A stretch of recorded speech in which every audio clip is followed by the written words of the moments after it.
Man TV. Ricardo Willes.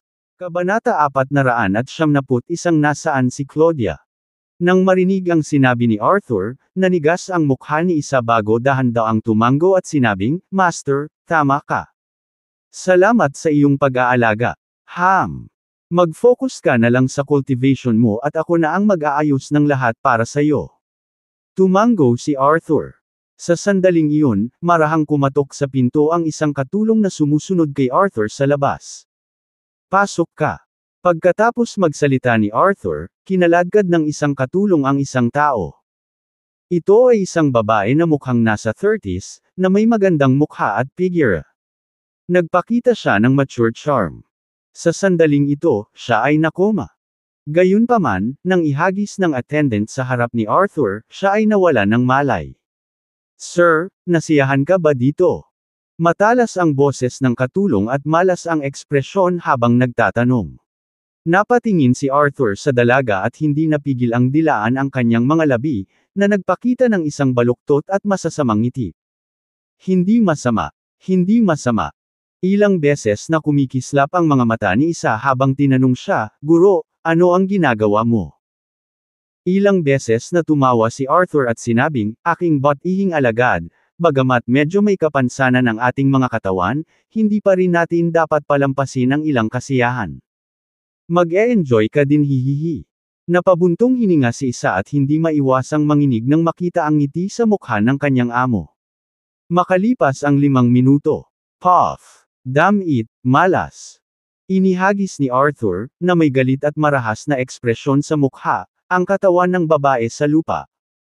Sa pagkakataong ito ay dumudugo ng husto ang bibig ng dalaga at sa tabi nito ay may putol na dila. Nakakagulat na determinado ang dalagang ito. Mas gugustuhin pa niyang kagatin ang sariling dila at magpakamatay kaysa paglaruan ni Arthur. Nang makita ang eksenang ito, lumiwanag ang mga mata ni Isa at bahagyang nambobola, Guro, kung gusto mo ang mga babae, matutulungan kitang maghanap ng iba. Bagamat pinatalsik si Isa sa pamilya Austin, isang piraso pa rin ng cake para sa kanya ang manligaw ng mga babae, hindi ba? Isang stack ng pera ang itinapon, at sino ang nakakaalam kung gaano karaming kababaihan ang magtapon ng kanilang sarili dito. Huwag magsalita tungkol sa paglilingkod sa kanyang Panginoon, itong matandang, Heaven Gap. Hanggat nandoon ang pera, kahit na naghahain ng baboy, tatakbo ang mga babaeng naghuhukay ng ginto. Medyo naguguluhan si Isa kung bakit gustong hulihin ng kanyang amo ang mga ganoong birtod na babae. Hinaway-kaway ni Arthur ang kamay at ngumisi, Isa, hindi mo naiintindihan. Gusto ko itong mga mababait na babae, lalo na ang mga asawa ng ibang tao. Nako, ang pakiramdam at ang saya. Naiisip ko lang iyon, medyo nawalan na ako ng kontrol. Sayang hindi alam ng babaeng ito ngayon ang lugar niya. Oh, Master, gusto mo yun? Ilang beses na nagbago ang ekspresyon ni Isa nang marinig ito at isang ideya ang pumasok sa kanyang isipan. Pagkaraan ng ilang sandali, umalis si Arthur, nag-iwan ng ilang espiritual na jade at elixir, na medyo nabigo. Sa sandaling iyon, tumawag si Isa sa telepono. Mr. Austin, ang tagal ko nang hindi nakakarinig sa'yo. Kamusta ka na? Ayos ka lang ba? Na-miss kita. Pagkakonekta pa lang ng tawag ay tumunog ang nakakainis na boses ni Caden na pilit na pinapasaya. Fuck you. You useless piece of shit. Stop talking nonsense. Galit na sagot ni Isa nang marinig ito. Damn it, naging eunuch lang siya, hindi bakla. Oo. Nauutol na sabi ni Caden. Sige, nasaan ka ngayon? May gagawin ako. Tanong ni Isa sa mahinang boses. Mr. Austin, anong gagawin mo? Gusto. Nag-aalala at kinakabahang tanong ni Caden nang marinig ito. Natatakot siya na baka hilingin ni Isa sa kanya na harapin muli si Ricardo. Masyadong mabigat ang lalaking iyon, kahit ang kanyang mga supling ay hindi kapani-pani walang makapangyarihan. Don't worry, I'm not asking you to deal with Ricardo. I want to ask if you can still contact Ricardo, ex-wife, hula ni Isa kay Caden at ngumuso ng masama bago nagbago ang tono at nagtanong. Huminto sandali si Caden at sinabing, Claudia. Oo, kaya ko, makontak ko pa siya. Anong problema? Good, as long as you can contact her. Hihihi. May bahid ng mali siya ang boses ni isa. Sa hapon, matapos mabigang makipag-ugnayan kay Claudia at sa kanyang mga magulang, direktang bumalik si Ricardo sa Edoland kasama si Nora. Gabi na nang makabalik sila mula sa kapital. Matapos ihatid si Nora sa bahay, naghapunan si Ricardo kasama si Miranda at saka muling umalis. 7:00 na ng gabi. Dumating si Ricardo sa isang gusali at kumatok sa pinto. Ito ang dating tirahan ng mga magulang ni Claudia na sina Adam at Maisie. Gayunpaman, nang bumukas ang pinto, sa halip ay lumabas ang isang batang mag-asawa. Makalipas ang 10 minuto, tumayo si Ricardo sa baba sa harap ng residential building, nangunot ang kanyang noo. Naibenta na ang bahay, at wala na rito sina Adam, Maisie, at Claudia. Hey, parang natakot talaga ang pamilya ni Claudia last time. Malamang ibinenta nila ang bahay at iniwan ang Edoland as a whole family. Ngumisi si Ricardo, ngunit pagkatapos ay nakaramdam siya ng kawalan ng magawa. Noong huling pagkakataon, nakipagsabuatan si Claudia sa mga nasasakupan ni isa at nahuli sina Nora at Miranda, na muntik nang patayin ang kanyang anak. Sa oras na iyon, si Ricardo ay halos pinatay si Claudia sa sobrang galit. Ito ay pagkatapos lamang ng mapait na pakiusap nina Adam at Maisie na iniligtas ni Ricardo. Buhay ni Claudia, ngunit pinaalis niya ito. Idland at hindi na muling makikita si Nora. Ngayon, malamang nawala na sa Edoland ang pamilya ni Claudia. Nagpalit na rin sila ng kanilang mga numero ng telepono. Paano ko mahahanap si Claudia ngayon? Hindi naman talaga nagsisisi si Ricardo sa sandaling ito, ngunit hindi niya maiwasang makaramdam ng inis. Sandali siyang tumayo sa ibaba bago may naalala. Bang bang bang. Makalipas ang 1 oras, dumating si Ricardo sa isang medyo lumang gusali ng tirahan at kumatok sa pinto ng 3 palapag. Ang lugar na ito ay nasa loob ng 20 hanggang 30 taon, at karamihan sa mga residente ay nangungupahan. Kung tama ang pagkakaalala ni Ricardo, dito nakatira ang kaibigan ni Claudia na si Charlotte Burris. Nang magkaroon ng ilang asset si Ricardo at nagbukas ng pabrika, ilang beses na siyang nakapunta rito. Sabi nga sa kasabihan, mag-ingat sa sunog, pagnanakaw, at matalik na kaibigan. Noong mga oras na iyon, sinubukan pa ni Charlotte na akitin si Ricardo sa likod ni Claudia. Gayunpaman, si Ricardo ay buong pusong nakatuon kay Claudia, at bukod pa, si Charlotte ay hindi eksaktong isang disenteng babae, kaya't si Ricardo ay walang interes sa kanya. Matapos ang mahabang panahon na pagkatok sa pinto, sa wakas ay nakarinig si Ricardo ng mga yabag mula sa loob. Ang taong nasa loob ay napakaingat at tumingin sa labas sa peephole. Ha! Siya ba? Isang babaeng mukhang disente ngunit naka-make-up at nakadamit ng mapanukso ang nakakita kay Ricardo sa silip at agad na nagulat. Siya ang matalik na kaibigan ni Claudia, si Charlotte. Sa tabi niya, isang slim na binata na may purple na buhok ang nakataas ang isang kilay nang marinig ang mga salitang, "Charlotte, sino ito? Kilala mo ba siya? Nandito ba siya para humingi ng pera?" Hinaway-kaway ni Charlotte ang kanyang kamay, sinabing, "Hindi. Siya ang dating asawa ng kaibigan ko, o dapat kong sabihin, dating asawa." Habang nagsasalita siya, baka sa mukha niya ang pang-aalipusta at pangungutya. I wonder how this poor guy napunta dito. Is he here to find me? Kabanata 492 gustong makita ako. Matapos makilala si Ricardo, binuksan ni Charlotte ang pinto at sinabing, well, kung hindi si Ricardo. What brings you here? Tinitigan niya ito ng taas-baba na may sarkastikong tono. Ang kanyang kasamang lalaki ay tinitigan si Ricardo ng mayabang at nagtanong, anong ginagawa mo dito? Hinahanap ang aking kasintahan kaya huli na. Alam mo ba kung nasaan si Claudia? Hindi pinansin ni Ricardo ang tanong ng lalaking may purple na buhok at dumiretso siya kay Charlotte. Ngumisi si Charlotte sa hiling niya. Ano bang nangyayari sa'yo, Ricardo? Hindi pa rin natatapos si Claudia sa paglalaglag ng basag mong puwet. Dinilaan mo ang iyong mga sugat habang sinusubukang alamin kung nasaan siya. Let me tell you something, give up already. Walang ideya si Charlotte tungkol sa mga pagbabago sa buhay ni Ricardo o kung paano siya nasaktan ni Claudia. Walang sino man ang magsasalo ng kanilang mga nakakahiyang sandali kahit sa kanilang matalik na kaibigan. Nakita ni Ricardo na nakakatuwa ang kanyang mapang-asar na ekspresyon.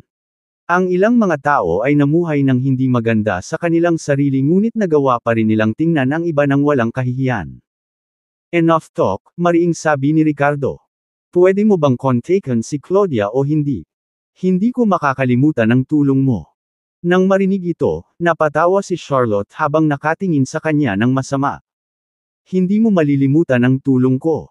Nakakatuwa. Ano ang magagawa mo para sa akin bilang kapalit bigyan mo ako ng pera? Kaya ko, walang pag-aalinlangan na sagot ni Ricardo. Come on. Charlotte, di ba sabi mo ngayon lang siya baliw? Napabuntong hininga ang lalaking may purple haired habang tinutuya siya. Kasunod nito, nagmura siya at bamulong, tignan mo, hinahanap mo ang girlfriend ko gabi-gabi at pinag-uusapan ang pagbibigay ng pera kay Charlotte. Alam kong may masama kang intensyon, hindi ba?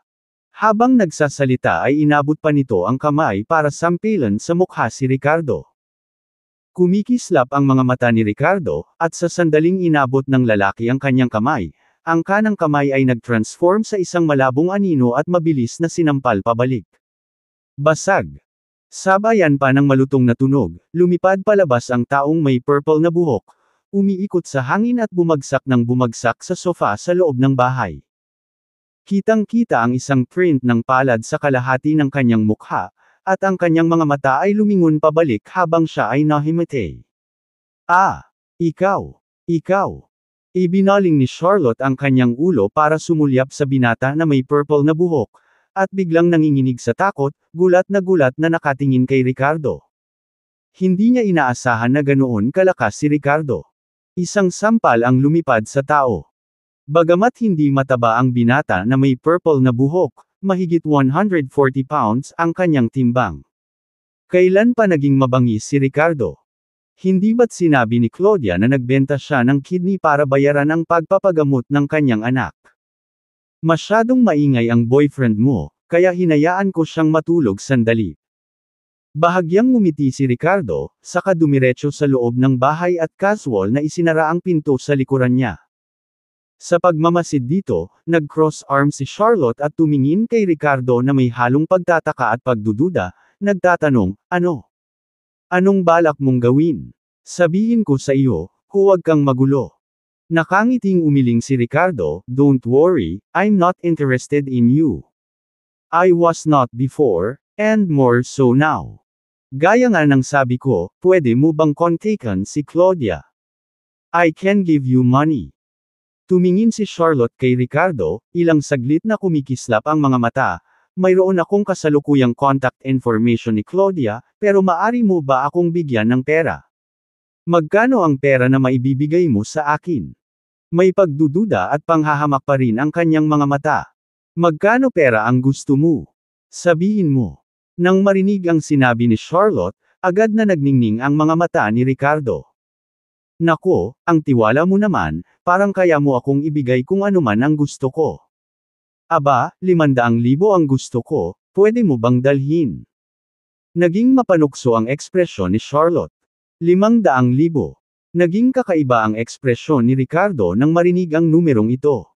Hay, akala ko maraming mahihiling ang babaeng ito, 500,000 lang pala. Ano? Natatakot? Kung hindi mo madala, magwala ka. Kung hindi, tatawag ako ng pulis at isusumbong kita dahil sa trespassing mo. Sinasabi ko sa iyo. Nakita ni Charlotte ang ekspresyon ni Ricardo at malamig na nanunuya. Siya at ang binata na may lilang buhok ay may utang na mataas ang interes sa labas, at ngayon ay umabot na sila sa 500,000. Patuloy silang nabubuhay sa takot, hindi sigurado kung paano ito babayaran. Kaya, diretso niyang isinigaw ang numerong ito kay Ricardo. Sabihin mo sa akin ang iyong account number, at ililipat ko kaagad sa iyo. Gayunpaman, ang mukha ni Ricardo ay nagpakita ng isang tahimik na ngiti habang siya ay mahinahong nagsasalita.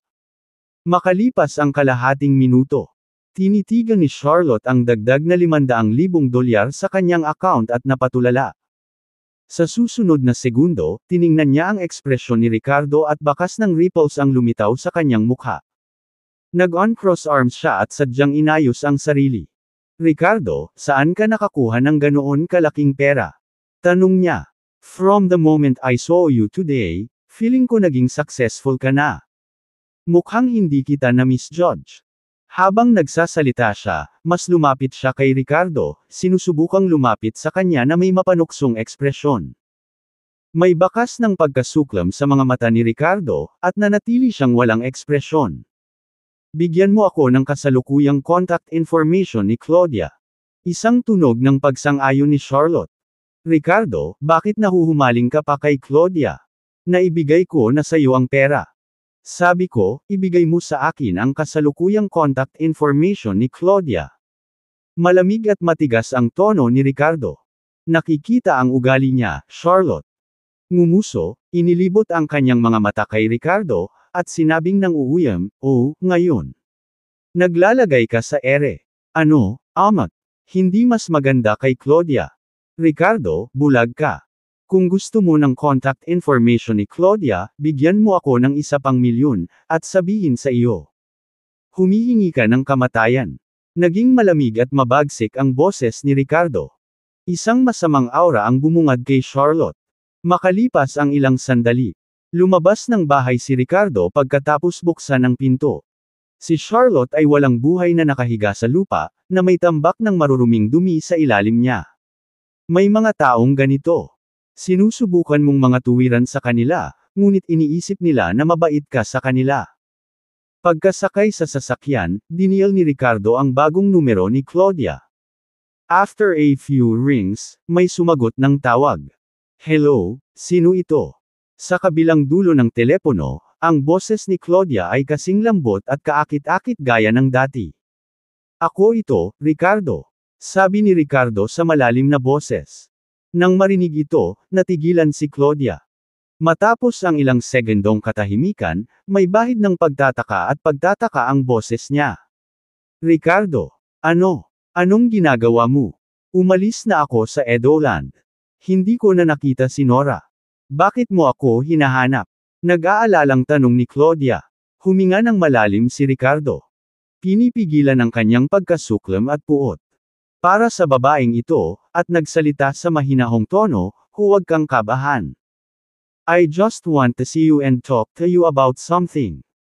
Gusto mo ba akong makita? Kausapin mo ako.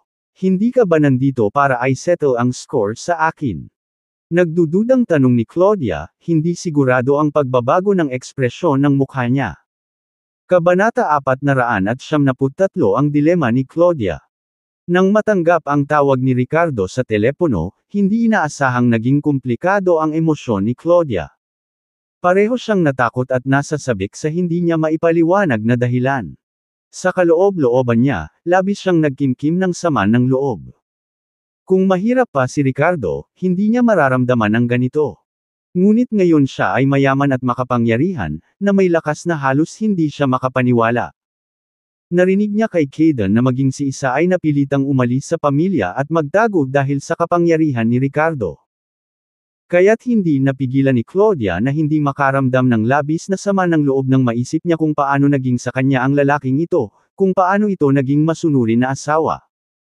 Ang pagtulong kay Kayden na manipulahin ang relasyon sa pagitan ni Ricardo at Miranda, at lahat ng pag-arte na ginawa niya, ay hinimok din ng isang tiyak na pagmamay-ari bilang isang babae. Kung hindi pa ito masyadong lumayo, at kung hindi siya halos patayin ni Ricardo sa sobrang galit, hindi na sana umalis si Claudia sa Edoland.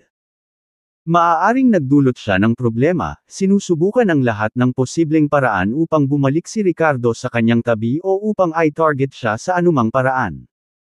Kaya ngayon, nang marinig niya si Ricardo na gustong makipagkita sa kanya, si Claudia ay parehong hinala at mahinang nasa sabik. Ikaw. Hindi ka ba nandito para i-settle ang score sa akin? Maingat na tanong ni Claudia. Ngumisi si Ricardo, hindi naman ako ganun ka-boring. Kung gusto kong i-settle ang score sa'yo, patay ka na nang pumunta ako sa bahay mo sa Edoland last time. Talaga. Narinig ni Claudia si Ricardo na nagsabi nito at naisip na may katuturan ito. Sa sumunod na segundo, ilang beses na kumikislap ang kanyang mga mata, at tinanong niya sa malambing na tono, "So, Ricardo, ano ang gusto mo sa akin?" Nang marinig ang tono ni Claudia, hindi napigilan ni Ricardo na makaramdam ng disgusto, ngunit kailangan niya ito ngayon, kaya hindi siya nagpakita ng anumang emosyon at mahinahong sinabi, "Let's talk when we meet. After this is done, I can give. Kahit gaano karaming pera ang gusto mo, ginagarantiya ko na mabubuhay ka sa buhay na gusto mo sa natitirang bahagi ng iyong buhay." Nang marinig ang mga salitang ito, agad na lumiwanag ang mga mata ni Claudia, at nag-isip siya bago muling nagtanong, "Talaga bang? Wala kang pinaplanong masama sa akin?" Malamig na wika ni Ricardo, "Claudia, sa aking paningin, ikaw ay walang iba kundi isang hamak na tao. Sa tingin mo ba ay mag-aabala ako sa pakikitungo sa iyo kung hindi ka nagmura o naglalaro sa akin?" Si Claudia, nang marinig ito, ay hindi napigilan ang kanyang mga ngipin. Naramdaman ang mapanlinlang na pang-aalipusta sa tono ni Ricardo, isang pakiramdam ng kawalang kasiyahan ang bumalot sa loob niya. May pagkakataon na hinawakan siya ng lalaking ito sa palad at sinunod ang bawat salita. Nang malugi sila at nagdiborsyo, nakiusap siya ng husto. Nang maglaon, nawalan pa siya ng dignidad at nakiusap sa kanya ng pera para ipagamot ang sakit ng kanilang anak.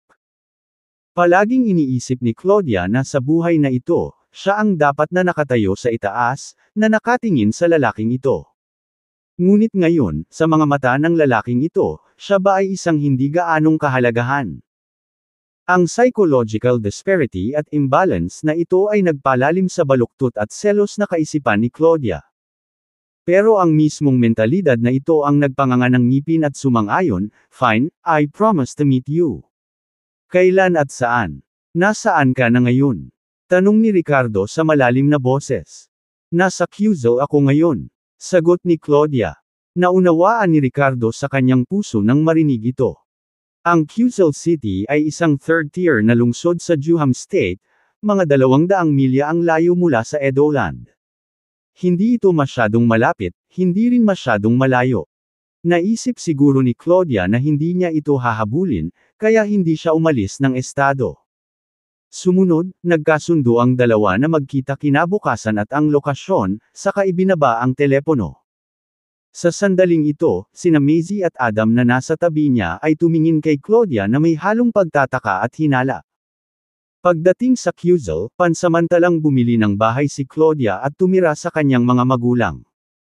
Bagaman mayroon siyang ilang milyon sa kanyang mga kamay noon, halos ginastos na ito ng walang ingat. Maaga pa, hindi pa oras para matulog. Nakaupo sa sala ang pamilya ng tatlo habang nanunood ng TV.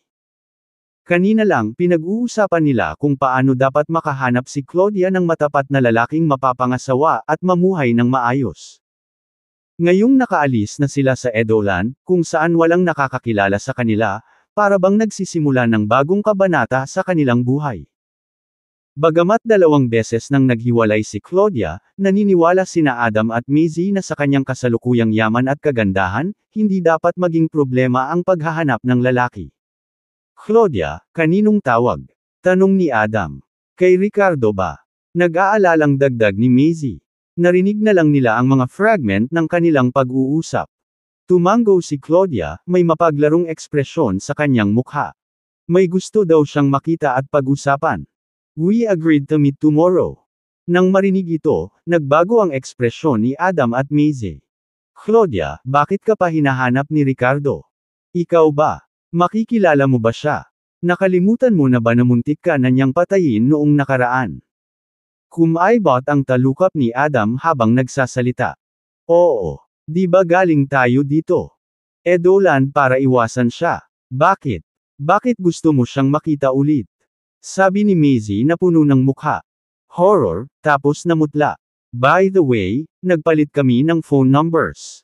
Paano kanya nakontak? Siya ba? Partikular na naghahanap upang ayusin ang score kasama mo."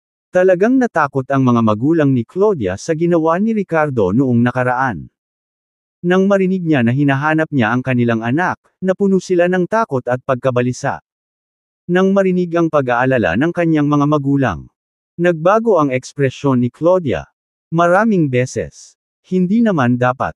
Ako. Maaari. Sa pagkakaalam ko. Ricardo, dahil hindi niya ako pinatay noong huli. Time, wala siyang gagawin Tom. Pagkatapos. Ver. Pero paano ka nakakasigurado? Claudia, alam mo kung gaano kahalaga si Ricardo sa kanyang anak. Halos saktan mo si Nora ng 2 beses. Paanong hindi ka masusuklian ni Ricardo? Baka noong nakaraan lang ay nagkaroon siya ng isang moment of weakness, but upon reflection, baka magpasya siyang ganap na alisin ka para maiwasan ang anumang gulo sa hinaharap, sabi ni Adam na may seryosong ekspresyon. Nang matapos magsalita si Adam, hindi sigurado ang mukha ni Claudia. Noong una, nang gumapang si Ricardo pabalik sa kanya, magkahalong excitement at satisfaction ang naramdaman niya. Ngunit ngayon, ito ay naging hinala at pagkabalisa. May masamang intensyon kaya si Ricardo sa kanya. Dito na lang kayong dalawa at manood ng TV. Punta ako saglit sa kwarto ko, wika ni Claudia na gulong-gulo ang isip, puno ng hidwaan at pag-aalinlangan. Claudia, kailangan mo talagang pag-isipan ito ng mabuti. Kung ang usapan, lilipat na naman tayo at magpapalit ng mga numero ng telepono. This time, hindi na natin sasabihin kahit kanino. Hindi natin pwedeng paglaruan ang buhay natin. Paalala ni Maisie sa kanya. Walang ganang pumayag si Claudia at bumalik sa kanyang silid. Nang siya ay nawala sa kanyang pag-iisip, nag-isip tungkol sa iba't ibang mga posibilidad, isa pang tawag ang dumating. Sinulyapan ito ni Claudia. Galing kay Caden. Kabanata 494 na tumakas muli. Nang makita ang tawag ni Caden, mabilis itong sinagot ni Claudia. Noon pa man ay may kaunting interes si Caden kay Claudia, ngunit habang hindi siya interesado sa kanya ng personal, tiyak na nakakaakit ang pera nito. At saka, sinuportahan siya ni Isa. Hindi maiwasan ni Claudia na mag-isip kung may makukuha pa ba siyang benepisyo mula kay Caden o makalapit man lang kay Isa. Kaya naman nang lumipat siya at nagpalit ng numero ng telepono, siniguro niyang ipaalam kay Caden. Habang nahihirapan siya kung makikita pa ba niya si Ricardo o hindi, tumawag si Caden at biglang napukaw ang kanyang interes. Sa mata ni Claudia, ang tanging nagpahalaga sa kanya ay ang dating asawa ni Ricardo. Caden, she could into the phone after answering it. Anong naisipan mong tawagan ako? Hey, chuckled Caden with a hint of frivolity in his tone. Namiss lang kita. Ipinikit ni Claudia ang kanyang mga mata sa loob at nakangiting nagtanong, naisip ko na baka kailangan mong gawin muli upang makakuha ako ng ilang bayad sa paggawa. Napangiti si Caden sa sinabi at sampain sa kanyang isipan, ang kasuklam-suklam na babae, pera lang ang iniisip. The next moment, he coughed and spoke with a serious tone, Claudia, I do have something important to tell you. It's a big issue. Alam mo bang kanina ka pa hinahanap ni Ricardo? Baka may banta siya sa'yo. Sa pagkakataong ito, ang gawain ni Caden ay dalhin si Claudia kay Isa. Pagkatapos nitong tawagan ay inihanda na niya ang kanyang sasabihin. Ano? Gulong-gulo pa rin ang isip ni Claudia sa kanyang mga iniisip nang bigla siyang kinabahan nang marinig ang sinabi ni Caden. Caden, anong sinasabi mo? Hinahanap ako ni Ricardo, at may balak siyang saktan ako. Seryosong nagsalita si Caden, tama. Gusto kanyang patayin at tuluyang alisin ang posibilidad na magkaroon ka ng anumang pakikipag-ugnayan sa kanyang anak. No way. Last time, nagpakita siya ng awa at iniligtas ang buhay ko. Babalik ba talaga siya para patayin ako? Tanong ni Claudia na parang nahihirapang paniwalaan. Bakit hindi? Hindi mo ba alam kung hanggang saan ang kayang gawin ni Ricardo para sa kanyang anak? Ang pagpatay sa isang tao ay walang halaga sa kanya ngayon. Malamang na hindi mo alam ito, ngunit upang makaganti sa huling pagkakataon, nilipol ni Ricardo ang isang buong pamilya sa kapital. Iniligtas kanya noon dahil hindi ka komportable sa Edoland, hindi na siya magdadalawang isip na tumawag sa iyo para balaan ka. Mapoprotektahan ka ni Austin. Seryoso at seryoso ang tono ni Caden. Nang marinig ito, biglang naging alerto si Claudia kanina.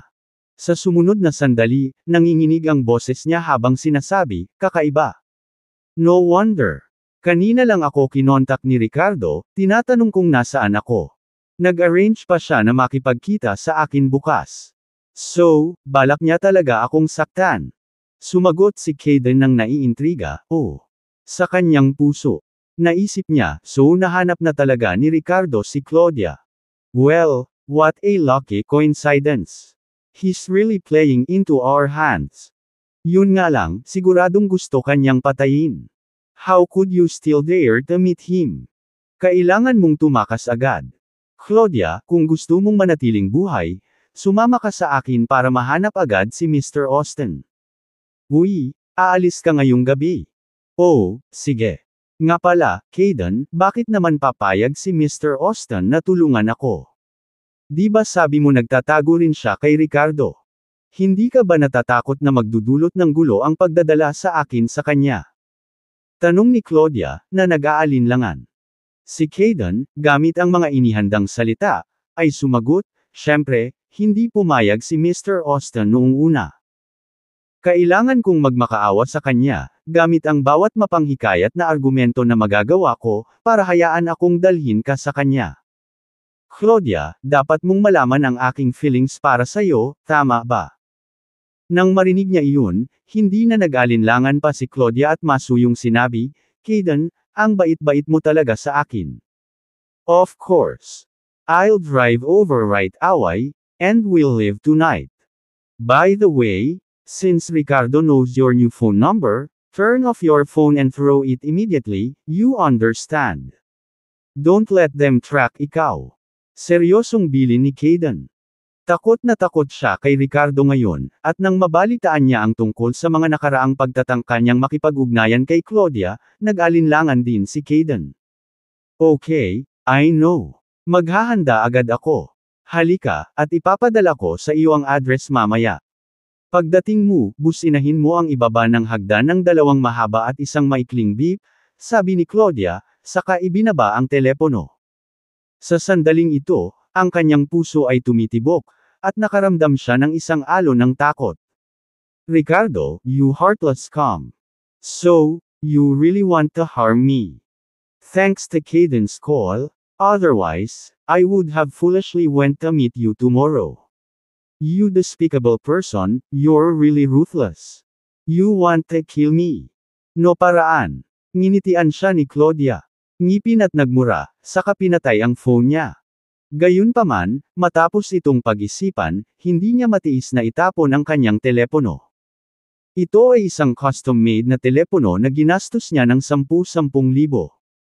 Kasama ang kabayarang natanggap niya mula sa diborsyo nila ni Tom at ang bayad mula kay Kayden, si Claudia ay may mga 6 hanggang 7 milyon sa kanyang mga kamay. Pero ngayon, naubos na niya ang karamihan. Hindi niya alam o ng kanyang pamilya kung paano. Upang pamahalaan ang gayong malaking halaga ng pera ng sabay-sabay. Claudia at si Adam ay bumili ng isang mamahaling kotse na nagkakahalaga ng higit sa 1 milyon, at kasama ang pagbili ng bahay at iba pang mga luxury goods, si Claudia ay kaunti na lamang ang natitira ngayon. Makalipas ang 5 minuto. Nag-impake si Claudia ng ilang bagay sa isang malita sa paglalakbay at lumabas ng silid, hinayla ang malita. Claudia, anong ginagawa mo? Nagtatakang tanong at hinala ni Adam at Maisie nang makita nila ang kilos ng kanilang anak. Mom and Dad, I'm going out to hide. Tama kayo, the more I think about it, the more I feel that Ricardo might be harmful to me. You should also find a place to lay low, just in case Ricardo hindi ko mahanap at susundan kita. Wala akong oras para magpaliwanag. Isang kaibigan ang darating para sunduin ako, at kailangan kong umalis kaagad. Pagkasabi nun, diretsyong lumabas ng bahay si Claudia. Siya ay medyo makasarili at tanging ang pag-aalaga sa pagtakas para sa kanyang sarili. Buti na lang at ipinaalam niya sa kanyang mga magulang. Hindi man lang nag-isip si Claudia. Dinadala ang kanyang mga magulang sa kanya ni Isa. Lugar. Hindi ba't sinabi ni Kayden na si Isa ay hindi handang tumulong sa kanya ng mag-isa? Kinailangan ito ng maraming panghihikayat mula kay Kayden. Paano kung isama niya ang kanyang mga magulang at lalong ikinairita si Isa? Ito ay mas mahusay para sa bawat isa sa kanila na tumakbo sa kanilang sarili.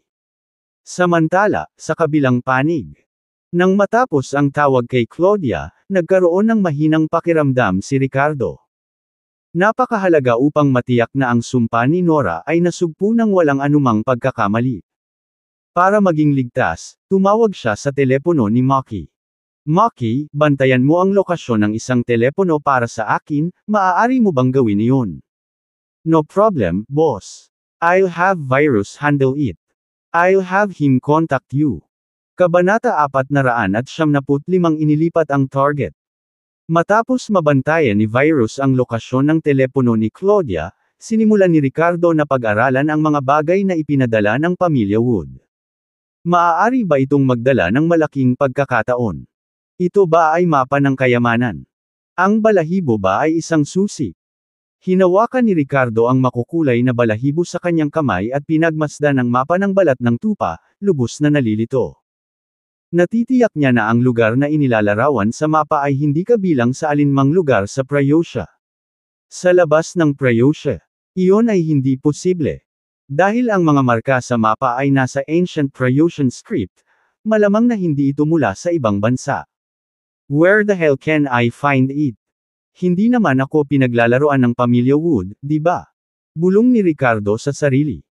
Gayunpaman, naramdaman niya ang isang nag-aalab na katangiang aura na nagmumula sa balahibo, na nakumbinsi sa kanya na hindi ito karaniwan. Hindi niya napigil ang itapon iyon. Forget it, with my current knowledge, I can't figure out anything special about this thing. Itatago ko ito at pag-aaralan ng dahan-dahan. Umiling si Ricardo, inilagay ang balahibo at ang mapa ng balat ng tupa sa isang bag na buto ng mastasa, at lumabas ng study. Maya-maya lang, tumunog ang phone niya. Nang makita ang papasok na tawag, naramdaman ni Ricardo ang paninikip ng kanyang puso. Ito ay Virus na tumatawag. Mr. Willis, lumipat na ang target.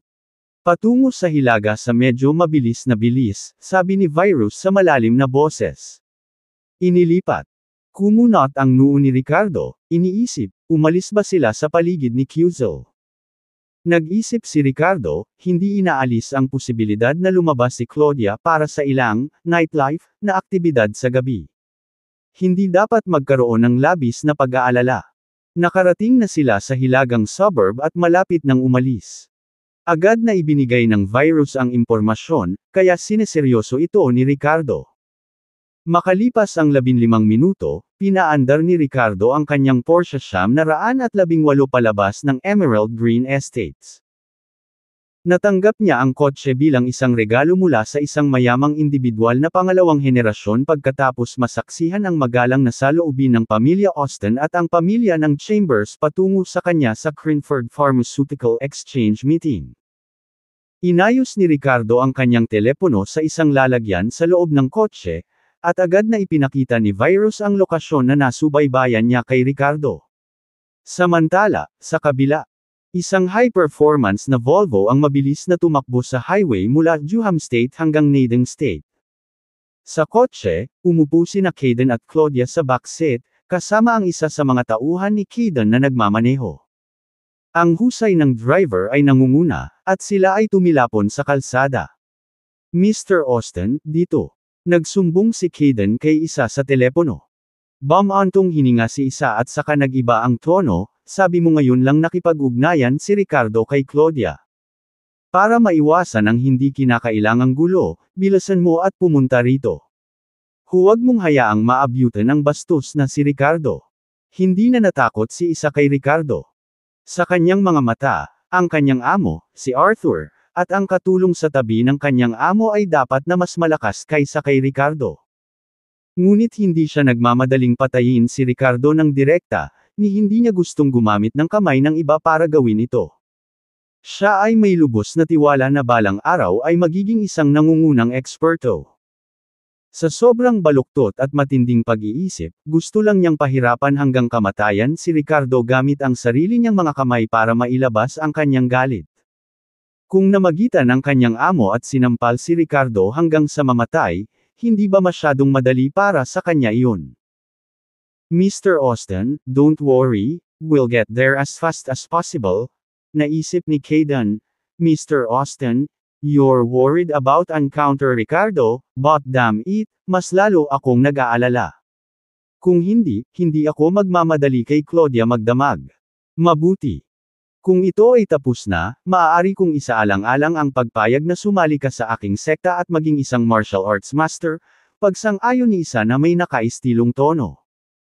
Agad na natuwa si Kayden at may pasasalamat na sinabi, na umaagos ang mga luha sa kanyang mukha, "Salamat, Mr. Austin."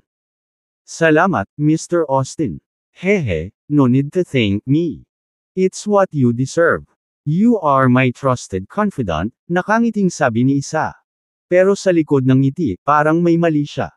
Bagamat pinatalsik si isa mula sa pamilyang Austin sa Crinford, hindi siya nagkukulang ng underlings. Bukod sa pag-eensayo sa kanyang kasalukuyang Grand Villa, madalas siyang pumunta sa Ratliff family. Gayunpaman, pagkatapos na maging isang closed-door na disipulo ni Arthur, ang kanyang sitwasyon sa pamilya Ratliff ay nagbago ng malaki kumpara sa dati. Ito ay tulad ng gabi at araw. Dati, para siyang umaasa na naghahanap ng kanlungan sa pamilyang Ratliff.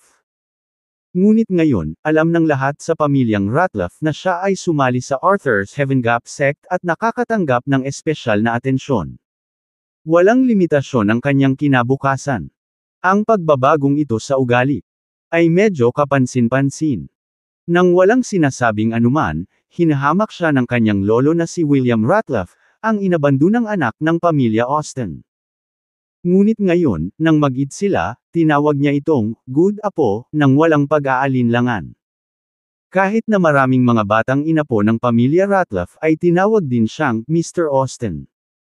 Ang anak ng kanyang pangalawang tiyuhin, na siyang pangalawang young master ng pamilya Ratliff, ay tumangala kay isa ng may paggalang.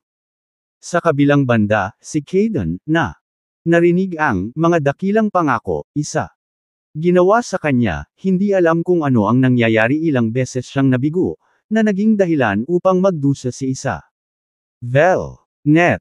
Sunod-sunod na mga pag-urong sa mga kamay ni Taklan, sa huli ay ginawang tunay na betang si isa. Si isa, sa kanyang baluktot na kaisipan, ay matagal nang may sama ng loob kay Kayden. Gayunpaman, walang kamalay-malay si Kayden, nalubog sa pantasya na linangin siya ni isa bilang isang master sa hinaharap.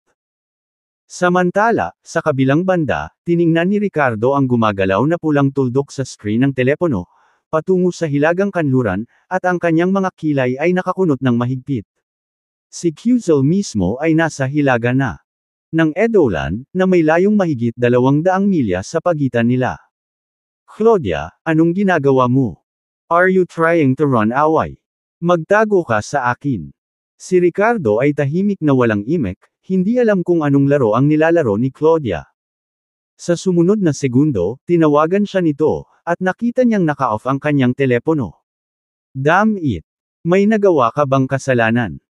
Naalala ni Ricardo na paulit-ulit na tinanong siya ni Claudia kung may balak ba siyang saktan siya sa tawag, at sa wakas ay may napagtanto. Natakot ba ang babaeng ito sa kanyang nakaraang paghihiganti? Nagsisi si Ricardo sa kanyang puso, na pagtanto ang kanyang pagkakamali. Kung alam niyang magkasala si Claudia, dapat hinayaan niyang hanapin siya ni Virus at dumiretso sa kanya. Ngunit ngayong dumating na ang mga bagay sa puntong ito, wala na siyang ibang pagpipilian kundi ang magmadali at habulin siya. Sunod-sunod na tumawag si Ricardo. "Kuya, pwede mo ba akong bigyan ng pabor at utusan?" "Oo naman. Bibigyan kita ng real-time na lokasyon." Ang pagtakas ni Claudia ay nagpakaba kay Ricardo. Sa pagkakataong ito, hindi niya kayang magkamali. Kailangan niyang tiyakin na makukuha ni Kyrie ang dulo ng dila na dugo ni Claudia sa lalong madaling panahon. Kabanata 496 na sundan mo ako. Makalipas ang mahigit 6 na oras. 4:00 na ng umaga sa ikalawang araw. Sa harap ng isang standalone private villa sa Nading States Daplela City, biglang huminto ang isang Volvo SUV. Matapos tawagan ni Kayden si isa, pinasok sila ni Arthur, ang puting mukha na katulong na nanatili para protektahan si isa. Naghihintay na si isa sa sala, kumikinang ang mga mata. Siya ay nagsasanay ng Heaven Gap technique buong gabi, at ang kanyang enerhiya at espiritu ay napakataas. Mr. Austin. Nang makita ni Caden si Isa, mayroon pa rin siyang mapang-uyam na kilos, at sinabi ng may papuri na mukha, dinala ko na ang tao sa iyo. Isang tunog ng pagsang-ayon ang ginawa ni Isa, pinagmasdan ng mas masasamang mga mata si Claudia, na nagpapakita ng malisyosong ngiti. Nakaramdam ng lamig si Claudia sa kanyang gulugod habang nakatingin sa kanya. Mr. Austin, ikaw. Hello. Thank you for taking me in. Napangiti si Isa at umiling, no need to thank me. Claudia, hindi ko talaga masabi na may anak ka na. First, inalagaan mong mabuti ang sarili mo. Sinuri niya si Claudia, dinilaan ang kanyang mga labi, at sinabi.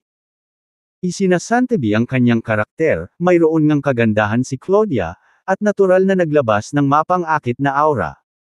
Kung si Summer ay kaakit-akit at kaakit-akit dahil sa pagsasanay ng mga diskarte sa enchantment, kung gayon si Claudia ay likas na nakakaakit. Nang marinig ang mga salita ni Isa, ang mga mata ni Claudia ay umikot, kumurap sandali, at ang kanyang puso ay kumikilos.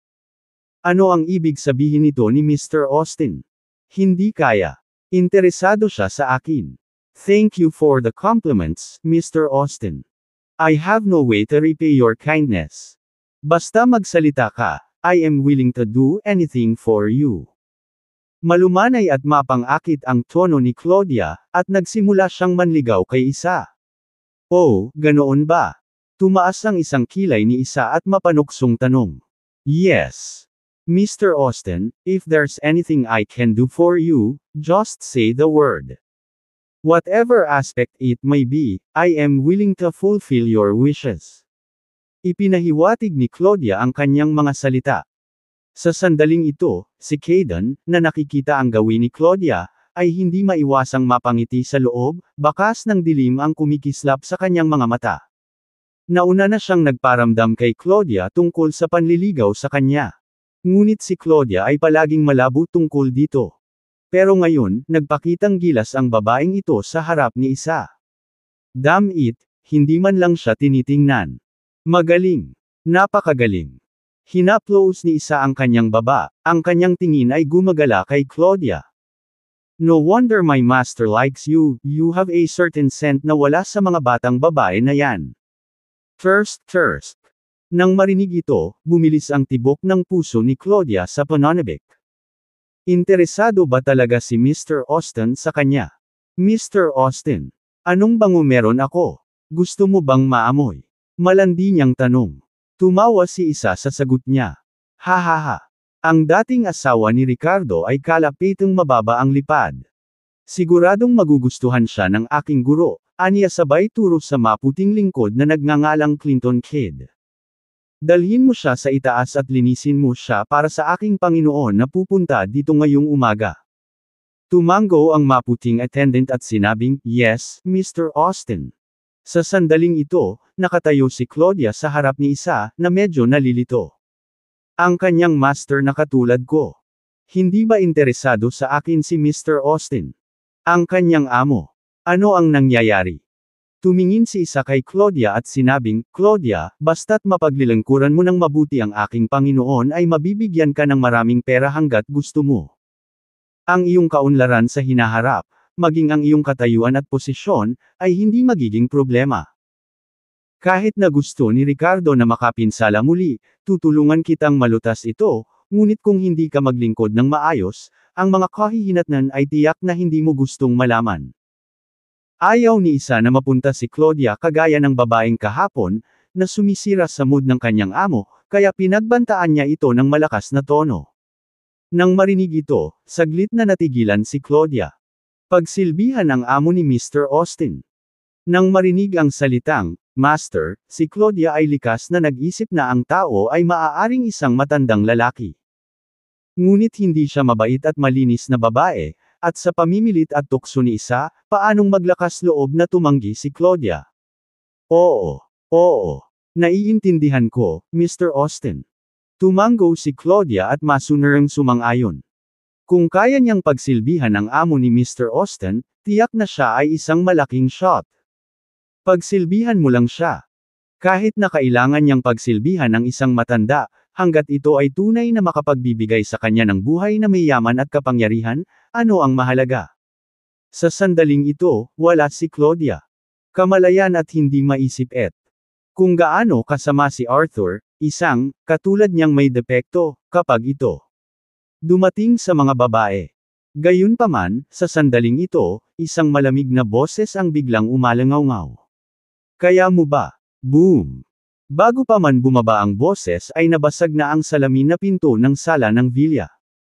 Pumasok ang isang matangkad na figure na may matinding layuning pumatay. Kung hindi si Ricardo, na sumunod kay Claudia sa real-time positioning, sino kaya ito? Titig na titig si Ricardo kay Isa at sinabing, Isa. I'm glad to see you here because I can kill you now. On the way here, hindi niya inaasahan na nagkataon na makakasalubong niya si Isa habang sinusundan si Claudia. Matagal na niyang gustong patayin ang hamak na ito na tumatarget kay Miranda, 2 beses nang kumidnap sa kanyang anak, at nagbanta pa sa buhay ni Nora. Gayunpaman, sinulyapan ni Ricardo ang maputing katulong na may pag-iingat at seryoso sa kanyang mga mata. Ang kanyang pangunahing prioridad ngayon ay ang ilayo si Claudia at tulungan si Nora na sugpuin ang sumpa. Ricardo, paano ka sumunod? Sa sandaling ito, nanlaki ang mga mata ni Claudia, isang nakakatakot na ekspresyon na parang nakakita ng multo. Si Caden din ay likas na nataranta at napaatras. Si Isa naman ay tumingin kay Ricardo na may parehong galit sa mga mata. Ricardo, hindi ko inaasahan na makakahanap ka ng daan dito. Ngunit paano kung natagpuan mo ang iyong paraan dito? Kaya mo ba akong patayin?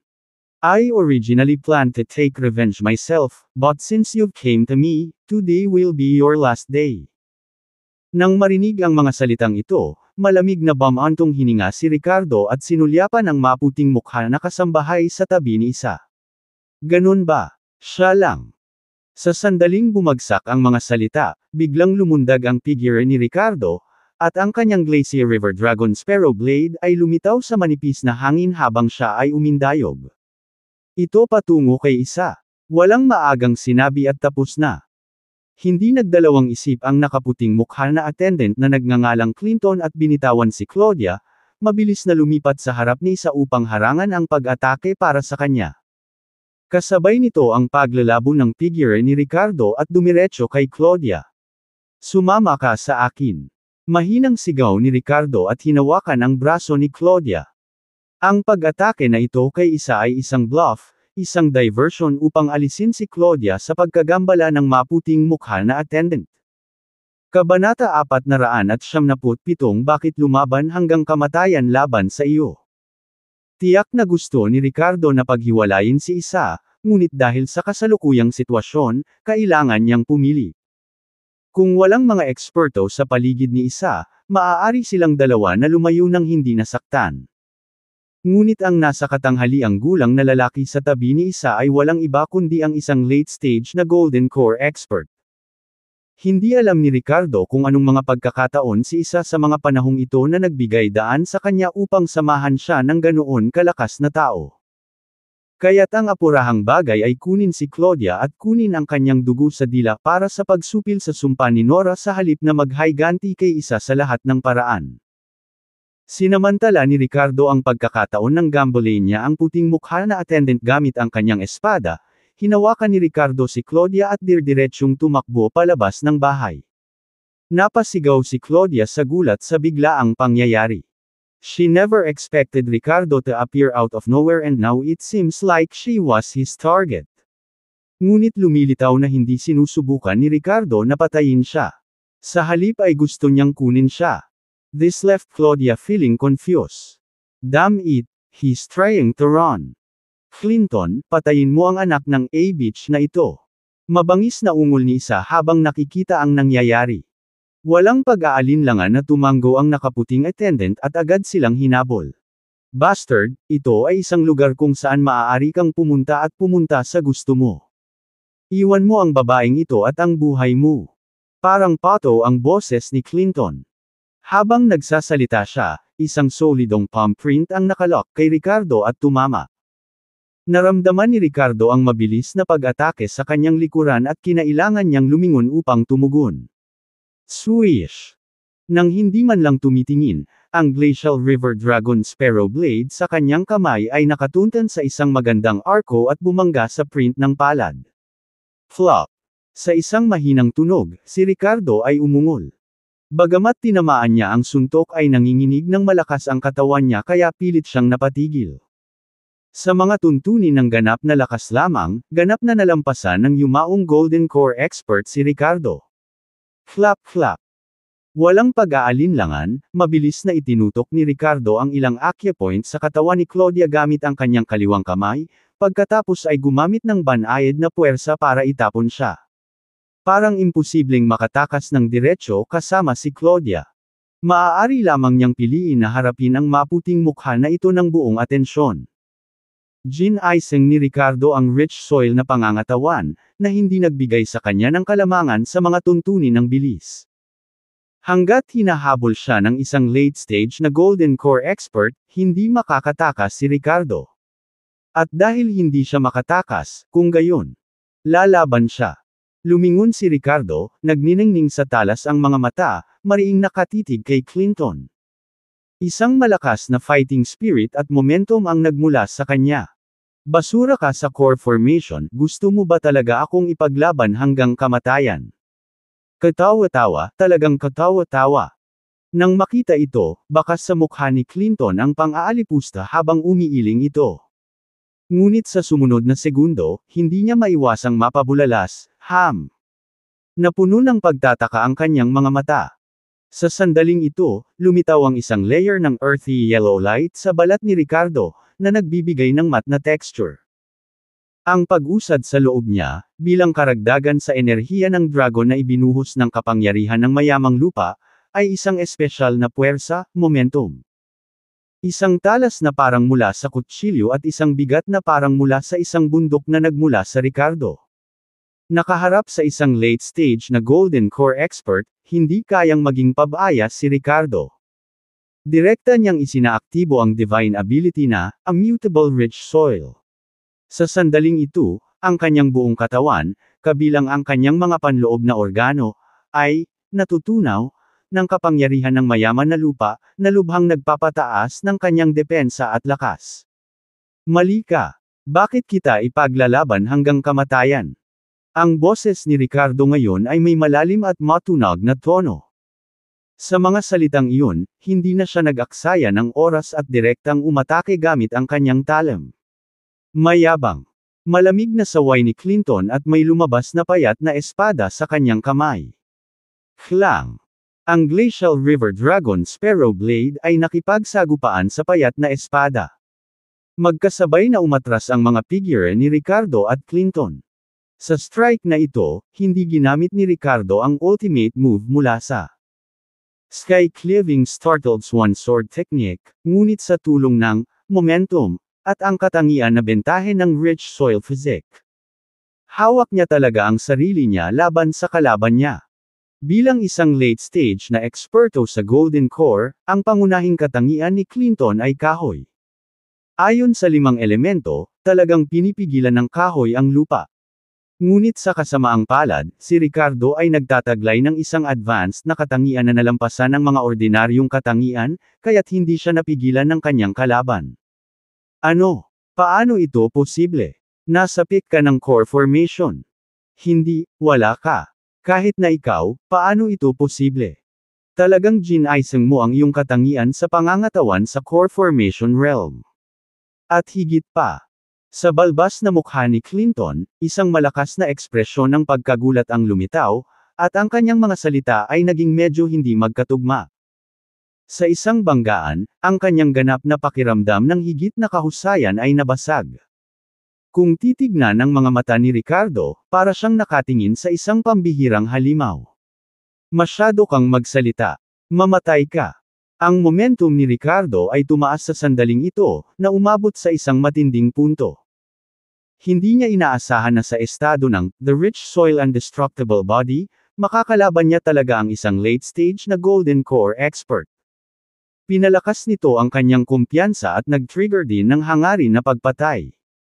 Pagkatapos ng kaunting pagsisiyasat, nagpasya si Ricardo na tapusin ang labanan ng mabilis. Bago tuluyang ihayag ang sarili, kanina pa nakikinig si Ricardo sa labas ng villa. Mula sa mga salita ni isa, narinig niya na bukod sa may balbas na tagapaglingkod na ito, may isa pang tao, ang kanyang Panginoon, na darating. Ngayon ay nakaharap sa may balbas na tagapaglingkod na ito, na ang lakas ay umabot sa huling yugto ng Golden Core. Anong uri ng pag-iral ang amo ni isa? Kinailangan ni Ricardo na lutesin ang labanan ng mabilis, talunin ang may balbas na attendant na ito, at ilayo si Claudia. Sa pag-iisip na ito, wala siyang pinigilan at direktang isinaaktibo ang Pulse of the Earth. Kaagad pagkatapos, kinuha niya ang tunay na enerhiya na nakaimbak sa Jade Pendant na hugis dragon at ginamit ang ikawalong galaw ng sky-cleaving na gulat na swan, slashing patungo sa may balbas na katulong. Ginamit niya ang parehong hakbang upang talunin si Semej, isang maagang yugto ng Golden Core expert, noong nakaraang pagkakataon. Sa pagkakataong ito, gusto niyang gamitin ang parehong pamamaraan. Matapos gisingin ang mayaman na lupang hindi masisirang katawan, tumaas din ang kapangyarihan ng Pulse of the Earth. Flop. Sa 10 beses na gravity ng pulse ng Earth at ang pinsalang dulot ng banal na kakayahan mismo. Namutla ang mukha ni Clinton habang nag-spray ng isang subo ng dugo. Ang kanyang mga panloob na organo ay lumipat at nahulog. Lalong bumagal ang kanyang mga galaw. Sa sandaling ito, ang sky-cleaving startled swan, na may dalang kapangyarihang makapunit sa kalawakan, ay tumama sa kanya. Bagamat hindi nag-improve ang kanyang cultivation level, noong ginamit ni Ricardo ang hakbang na ito ngayon, ang kapangyarihan nito ay higit sa 5 beses na mas malakas kaysa noong natalo niya si Semej. Sa lakas ng rich soil na inilagay sa pamamaraan, ang kapangyarihan nito ay lumundag, na naging mas kakilakilabot. Ang momentum na nakalakip sa pag-atake ay naging dahilan upang hindi ito mapigilan. Nahaharap sa welga na ito, ang mga mag-aaral ni Clinton ay nagkontrata, at ang kanyang kaluluwa ay nanginig.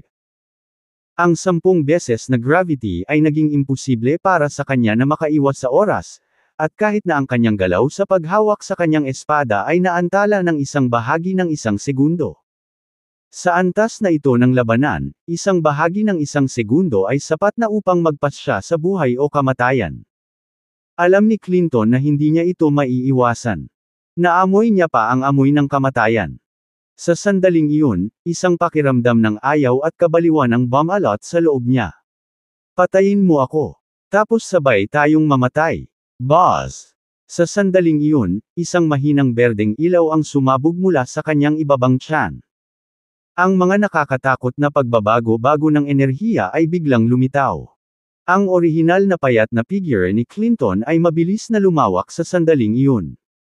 Kabanata 478 ni Hindi ka makakakuha ng mga bargains. Biglang lumitaw ang isang nakakatakot na energy wave at dumiretso sa Ricardo, na akmang sasampalin si Clinton. Naramdaman ng lahat ang pagpintig ng kanilang puso sa takot. Splat! Sa susunod na sandali, walang awang hinampas ng Glacial River Dragon Sparrow Blade si Clinton. Ang kakilakilabot na talam ay pinutol ang halos kalahati ng kanyang ulo, na naging sanhi ng paglipad ng dugo at utak kung saan-saan. Bang! Gayunpaman, sa parehong oras, mayroong isang muffled na tunog. Ang nakakakilabot na energy wave ay biglang sumabog at ang katawan ni Clinton ay pumutok din. Sa malapitan, ang kapangyarihan nito ay higit sa 10 beses na mas malakas kaysa sa bombang pinasabog ng Daytime Tears, Gunpowder Rose. Kahit na ang natitirang bahagi ng epekto nito ay hindi kasing laki ng bombang iyon at hindi ito gumawa ng gaanong ingay dahil sa sobrang puro enerhiya. Pinili ng ekspertong Golden Core na ito na sirain ang kanyang Golden Core nang malaman niyang mamamatay siya para isama si Ricardo. Sa sandaling ito, galit na pinaandar ni Ricardo ang kanyang rich soil power sa loob ng kanyang katawan para sa proteksyon. Gayunpaman, kahit na ganoon ay samuka pa rin siya ng dugo at lumipad pabalik mula sa biglaang paglabas ng totoong enerhiya mula sa larangan ng elixir ni Clinton. Sa kalagitnaan ng hangin, ang dugo ay bumulwak ng hindi mapigilan.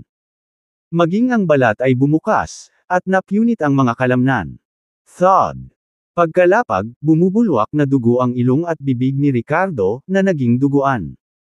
Sa sandaling ito, pakiramdam niya ay hindi na sa kanya ang kanyang katawan. Ang kanyang mga panloob na organo ay dumanas ng matinding pinsala, at ang kanyang mga meridian ay naputol. Ang pagpapasabog sa sarili ng isang late-stage na Golden Core expert ay hindi maisip. Kung hindi dahil sa pag-activate ni Ricardo ng divine ability, the rich soil indestructible body, nabugbog na sana siya.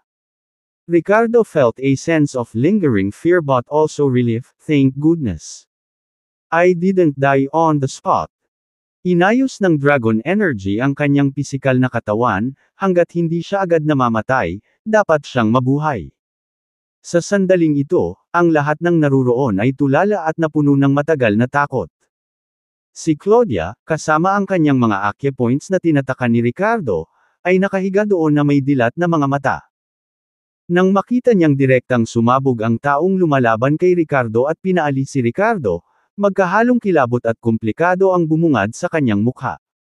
Patay na ba si Ricardo? Samantala, si Kayden at ang alipor sa kanyang tabi ay kumurap, suot ang hitsura ng hindi makapaniwala. O Diyos ko! May dalang bomba ba ang martial arts expert na ito sa tabi ni Mr. Austin? Siya nga ba ang pinili nitong suicide attack? Nang hina ang mga mag-aaral ni isa, at ang kanyang Adam's apple ay hindi napigilan ng pagtaas-baba, na nagpapakita ng pagkabigla at pagkaseryoso.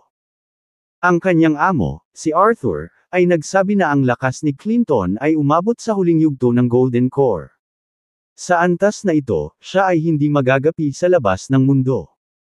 Ngunit sa hindi inaasahan, ang resulta ay pinilit na magpasabog sa sarili ni Ricardo. Gaano kalakas naging Ricardo? Matapos ang maikling pagkabigla, biglang bumalik sa katinoan si isa at mabilis na tumakbo patungo sa direksyon kung saan itinaboy si Ricardo. Ang kanyang mukha ay puno ng isang mabangis na ekspresyon. Matapos tumakbo, nakita niya si Ricardo na duguan, at kumaibot ang talukap ng mata. Namatay ba siya sa pagsabog? Tulala na ungol ni isa. Pero, bigla niyang napansin na tumataas baba pa rin ang dibdib ni Ricardo. Dam, hindi ka pinatay ng pagsabog. Ricardo, hayaan mo akong personal na magpadala sa iyo sa iyong paglalakbay. Namula ang mukha ni isa sa bangis. I-click. Habang nagsasalita ay bumunot siya ng baril na dala niya at itinutok sa noo ni Ricardo. Bang! Sa isang putok ng baril, bumubulusok ang bala. Thud! Gayunpaman, sa susunod na sandali, pagkatapos ng isang mahinang tunog, ang bala ay tumama sa noo ni Ricardo ngunit direktang nag-deform at lumipad palayo. Hindi man lang makapasok sa laman ni Ricardo. Matapos maabot ang lupain ng Apisia, ang mga magsasaka ay sumasailalim sa isang qualitative na pagbabago sa kanilang antas ng buhay at hindi na natatakot sa mga ordinaryong baril. Bukod dito, ang kasalukuyang Ricardo ay nakalusot na sa core formation realm at nagising ang The Rich Soil Indestructible Body. Nang makita ang eksenang ito, nanlaki ang mga mata ni isa, na may suot na ekspresyon na parang nakakita ng multo. Damn it! Hindi man lang siya mapatay ng bala. Nabugbog si Ricardo sa naturang A. Kalahating patay na estado, ngunit si isa sadly. Napagtanto na si Ricardo ay nakahiga doon na hindi gumagalaw, at hindi niya siya maaaring saktan. Ang pakiramdam na ito ay nababaliw sa kanya. Sa sandaling iyon, habang kinokontrol ni Ricardo ang Dragon Energy para gamutin ang kanyang mga sugat, bigla niyang iminulat ang kanyang mga mata at tinitigan si isa ng malamig na tingin. Sa sandaling iyon, naramdaman ni isa na parang isang matalim na espada ang titig ni Ricardo, dahilan para hindi siya mapigil sa panginginig. Kahit na parang half-dead at hindi kumikibo si Ricardo, takot pa rin si isa. Pakiramdam niya, sa susunod na segundo, posibleng bumangon si Ricardo at sampilan siya hanggang mamatay. Ricardo, baka maghintay ka rin dito para mamatay. Iniluwa ni isa ang mga masasakit na salita at hindi nag-abalang ipaalam kay Kayden at sa iba pa. Tumalikod na lang siya at tumakbo. Malapit nang dumating si Master. Pagdating ni Master, walang alinlangang matatapos ang Ricardo.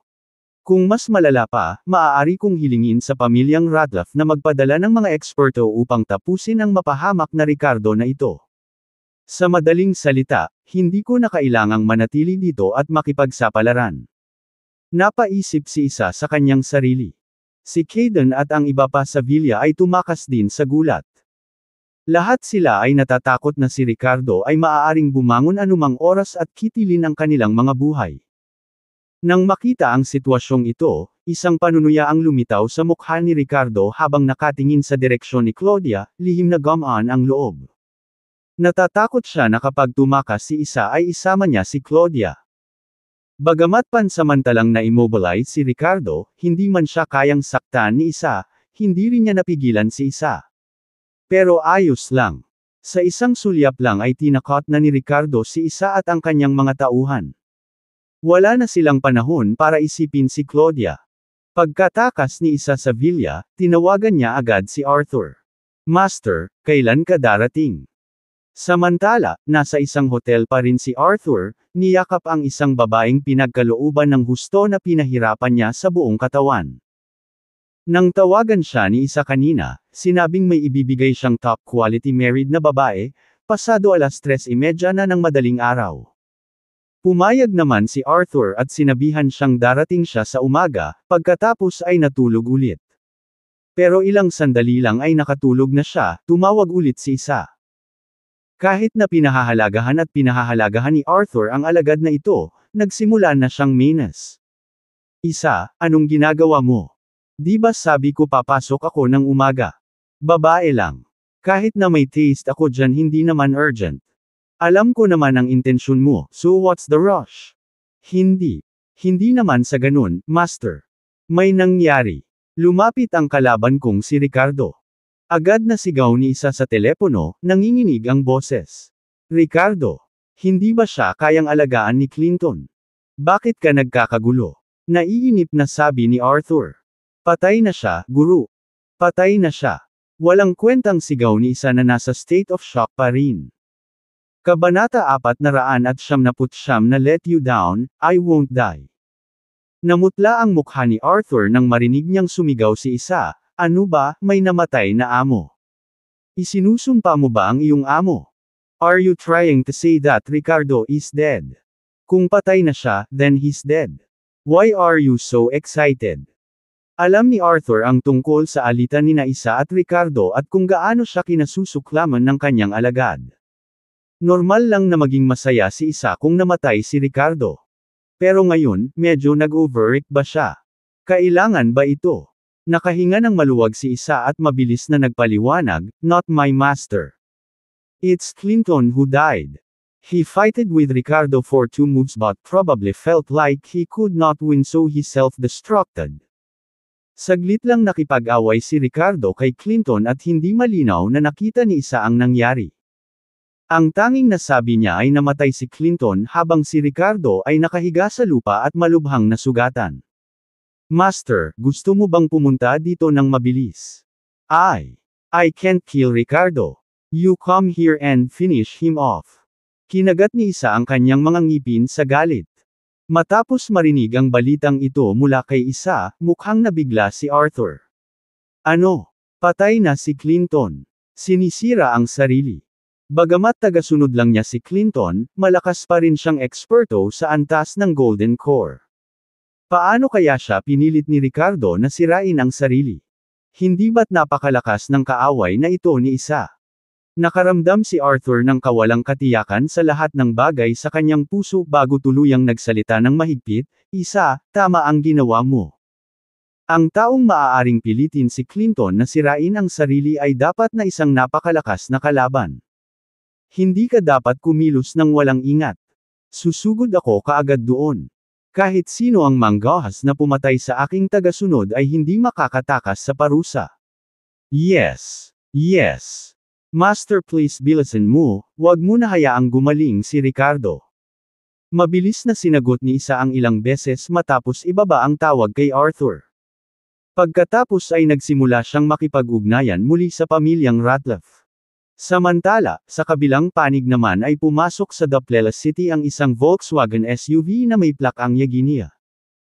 Umupo si Kyrie sa backseat habang ang isang batang disipulo mula sa Nemesis Pavilion ay nagmaneho sa harapan.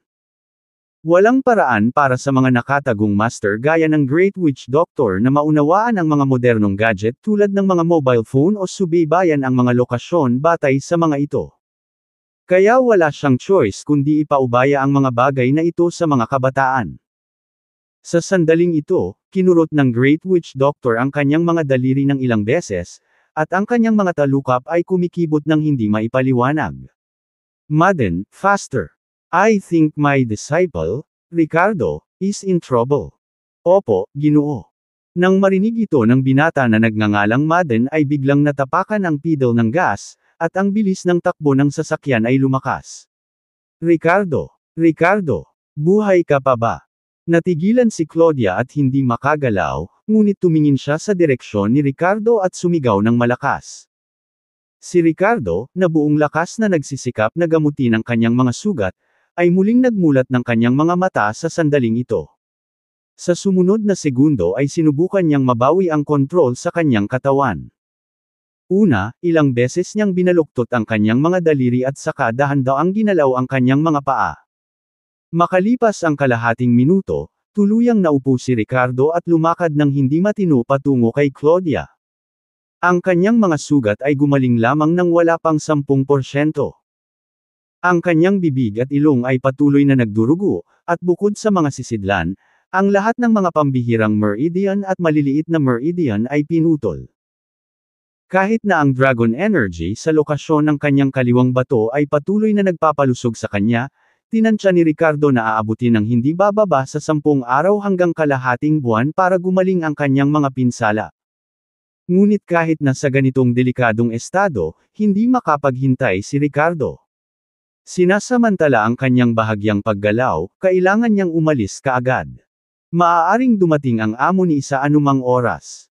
Nang makita ni Claudia ang dagwang si Ricardo na sumulpot sa kanyang harapan, namutla ang mukha nito sa takot. Matapos kumurap ng ilang beses, nagpakita siya ng nag-aalalang ekspresyon at nag-aalalang nagtanong, Ricardo, kamusta ka? Are you alright? Napatingin si Ricardo sa babae at isang mapanuksong ngiti ang sumilay sa kanyang mga labi. Buhay pa ako, binaygo kita. Paano siya maniniwala na ang babaeng ito ay tunay na nagmamalasakit sa kanya?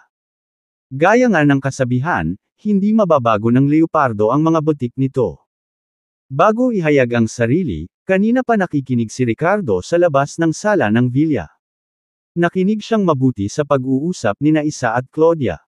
Una, inakit ni Claudia si Isa, at pagkatapos ay pumayag siyang pagsilbihan ang kanyang amo. Parang walang bottom line ang babaeng ito. At bakit siya dapat? Isang taong nakipagsabuatan sa mga tagalabas at sinaktan ng kanyang sariling anak na babae, anong mga ilusyon ang maaaring mayroon siya tungkol sa kanya? Kung hindi lang kailangan ni Kyrie ang dulo ng dila ni Claudia, hindi nagugustuhin ni Ricardo na makita muli ang babaeng ito sa buhay niya. Makalipas ang 2 minuto, binuksan ni Ricardo ang pinto ng Porsche 918 at pilit na umupo sa passenger seat. Naupo sa driver's seat si Claudia, na nakalabas na ang mga acupoints, bakas sa mukha niya ang gulat habang sinusulyapan si Ricardo. Magmaneho. Mahinang ungol ni Ricardo. Oh, okay. Ini-start ni Claudia ang sasakyan sa pagkataranta, masunurin. Ang Porsche ay bumaril tulad ng isang palaso, na sinamahan ng umaatungal na tunog ng makina, na mabilis na lumayo. Sa loob ng sasakyan, inilabas ni Ricardo ang cellphone na dati niyang inilagay sa isang mustard seed bag at tinawagan ang Great Witch Doctor. Kuya, nasaan ka? Good. Tumungo sa Vine Avenue. Doon tayo magkikita. Pagkababa ng telepono, sumilay ang kislap ng pagkagulat sa mga mata ni Ricardo. Kyrie, ang bilis mong dumating. Makalipas ang 15 minuto. Ang Porsche at ang Volkswagen SUV ay magkasunod na pumarada sa gilid ng kalsada. Hinayla ni Ricardo si Claudia palabas ng sasakyan. Bumaba na rin si Kyrie sa sasakyan at laking gulat niya nang makita ang hitsura ni Ricardo. Ricardo, anong nangyari sa'yo? Naningkit ang mga mata ng Great Witch Doctor habang nagtatanong. Kuya, mamaya na natin pag-usapan yan. This is Norris' biological mother. Bilasan mo kunin mo yung tongue tip essence niya, tapos kailangan na nating umalis sa lalong madaling panahon. Medyo naka-recover na ang mga sugat ni Ricardo, bagamat nasa delikadong estado pa rin, pero at least hindi na siya nasusuka. Hindi niya nakilala ang amo ni Isa, ngunit ang mga katulong na mayroon ng kabilang partido na nakatalaga kay Isa ay nasa net. Fodder. Yugto ng Golden Core Realm. Kaya, hindi sigurado si Ricardo kung gaano kalakas ang lakas ni Kyrie kumpara sa panig na iyon, at ayaw niyang magdulot pa ng gulo para kay Kyrie. Ngayong natapos na nila ang kanilang negosyo, ang pag-alis ng mabilis ay ang pinakamagandang plano. Sige. Tumango si Kyrie at saka tumingin kay Claudia, ate, sumakay ka na sa kotse. Nang marinig niyang tinawag niya si Claudia ng hipag, napakunot ang noo ni Ricardo, ngunit wala siyang oras para magpaliwanag ngayon. Namula ang mukha ni Claudia pagkarinig sa mga sinabi niya, What? What do you guys want to do? Narinig niyang may sinasabi si Ricardo tungkol sa matandang ito na kumukuha ng kanyang tongue tip essence. Bakit parang nakakatakot? Agad na naging maingat at binantayan si Claudia. Malamig na ngumuso si Ricardo, ako lang. Kumukuha ng ilang patak ng iyong dugo, ito. Hindi magkakaroon ng anumang epekto sa iyo. Pagkatapos nito, babayaran kita ng sapat. Kabanata 500 gamitin at itapon. Pinagmasdan ni Kyrie ang reaksyon ni Claudia at narinig niya ang sinabi ni Ricardo, na ikinagulat niya. Nagtataka siya kung bakit gustong pasalamatan ni Ricardo ang kapanganakan ni Nora. Medyo kakaiba ang kanilang relasyon. Pagkaraan ng ilang sandali, ang dakilang witch doctor ay may hawak na dalawang maliit na berdeng jade jar sa kanyang mga kamay. Ang bawat garapon ay naglalaman ng dalawang patak ng sariwang dugo, isa mula sa Ricardo at isa mula kay Claudia, na kumakatawan sa kanilang dulo ng dila. Sa loob ng mga banga, mabilis na hinihigop ng dalawang puting silkworm na parang uod ang mga patak ng asensya, dahilan upang lumaki ang kanilang mga katawan. Tapos na. Tumango ang Great Witch Doctor. Sa wakas nakahinga ng maluwag si Ricardo. Sa sumunod na segundo, pinunasan niya ang mga mantsa ng dugo sa ilalim ng kanyang ilong at malamig na tumingin kay Claudia sa tabi niya. Nakahinga rin ng maluwag si Claudia sa mga sandaling ito, sa pag-iisip, tapos na ba? Scared the hell out of me. Parang wala siyang ginawa sa akin kundi tusukin ang dila ko at damyugo ako ng konti. Ricardo. Kumurap siya ng ilang beses at ibinuka ang bibig para magsalita. Lumabas ka sa kotse, winagiwi ni Ricardo ang kamay at dirdiretsyong tumalon palabas ng sasakyan. Si Claudia ay masunurang sumang-ayon at sumunod. Ricardo, okay ka lang.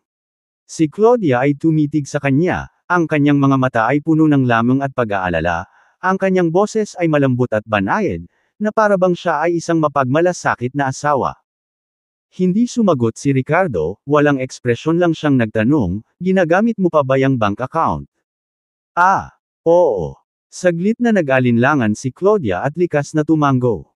Nang walang alinlangan, pinaandar ni Ricardo ang kanyang telepono at ipinakita ito kay Claudia. Sa sumunod na segundo, nanlaki ang mga mata niya habang nakatingin sa transfer record sa phone ni Ricardo, puno ng pagtataka at excitement ang ekspresyon niya. 1, 2, 3, 4, 8. 8-0. Direktang nag-transfer ng 10 million si Ricardo sa account niya. Tinakpan ni Claudia ang kanyang bibig, puno ng gulat at tuwa ang kanyang mga mata. 10 milyon. Oh Diyos ko! Binigyan ako ni Ricardo ng 10 milyon. Gaano kayaman ang lalaking ito ngayon? Sa sumunod na sandali, tuwang-tuwa at nagtatakang tumingin siya kay Ricardo. Honey, anong ibig sabihin nito? Nang marinig niya ang pagtawag niya sa kanya ng honey, nakaramdam ng pagkahilos si Ricardo.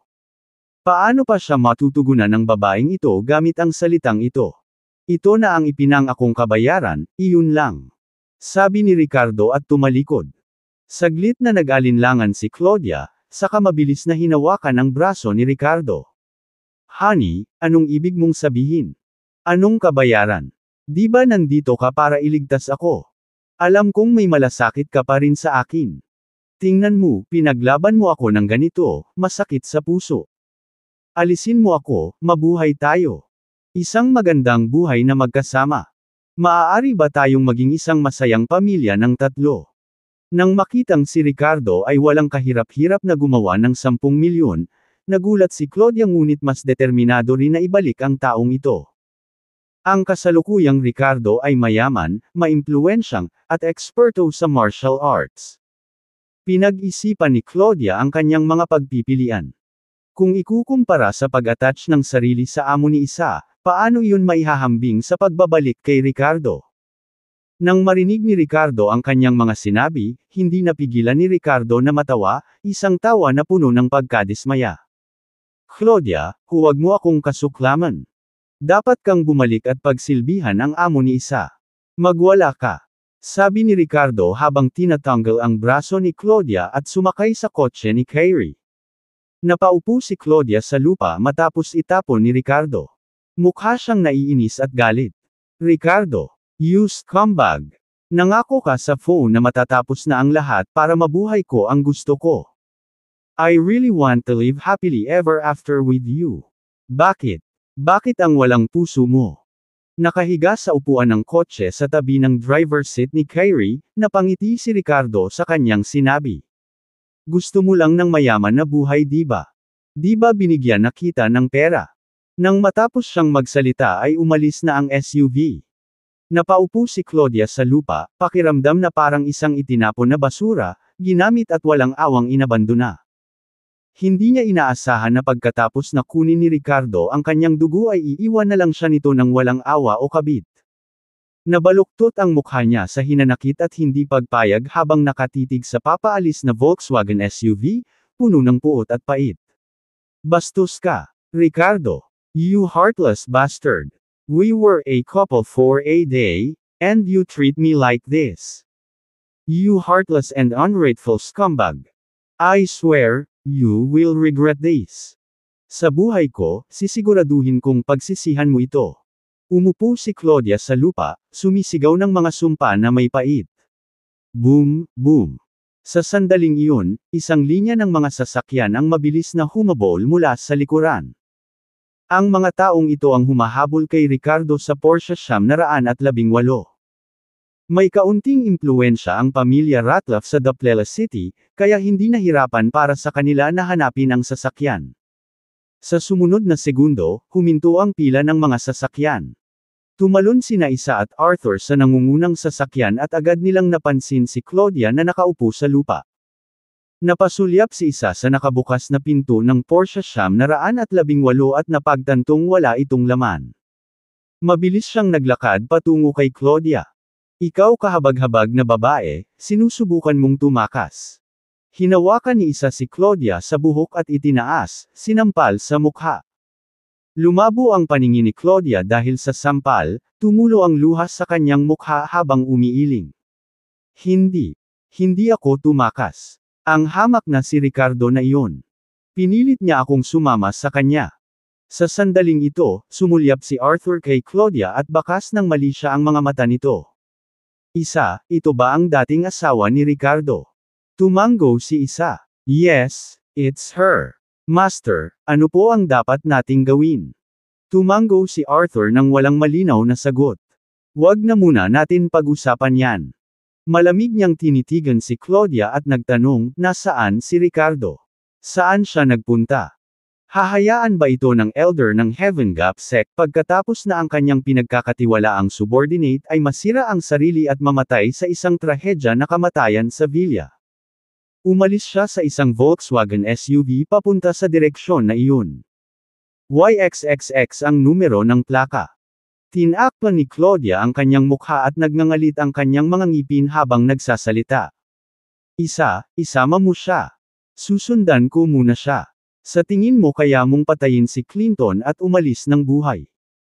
Natapos na magsalita si Arthur at nag-transform na malabo, hinabol ang direksyon na itinuro ni Claudia. Sa kanyang lakas, tiyak na mas mabilis siya kaysa sa pagmamaneho ng kotse. Samantala, sa kabilang panig, direktang pinakain ni Kyrie si Ricardo ng Grand Revitalizing Pill at nag-aalalang nagtanong, Ricardo, anong nangyari? Paano ka nasugatan ng ganito? Sa pagpasok ng Grand Revitalizing Peel. Kanyang lalamunan at nag-transform sa malakas na sigla, kasama ang Dragon Energy ay nag-aayos ng kanyang mga pinsala.